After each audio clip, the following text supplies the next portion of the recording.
ওয়াসা পানি নেই, পানি পাওয়া যায় না। তো ওয়াসা সবাই মনে করে এটাও সিটি কর্পোরেশনের কাজ। ভাই আমাদের তো এখানে গ্যাস নাই, সবাই মনে করে এটা সিটি কর্পোরেশনের কাজ।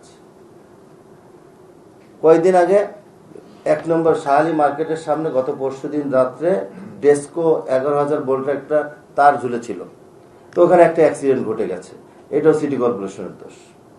আপনার বাসার ভিতরে বাউন্ডারির ভিতরে ময়লা জমে আছে, সেটা সিটি কর্পোরেশন 3 দিন যাবত নেয় না, 3 দিন যাবত নিচ্ছে না বাউন্ডারির ভিতরে। কিন্তু কথাটা শুনবেন কি বলছি।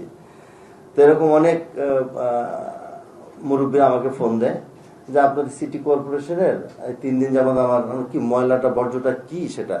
তো আমি যে অনেকদিন বিদেশে ছিলাম, তো আমেরিকাও থাকি, কানাডাও থাকি, আমি তো ঘুরতে এসেছি, 6 মাস হয়ে গেছে।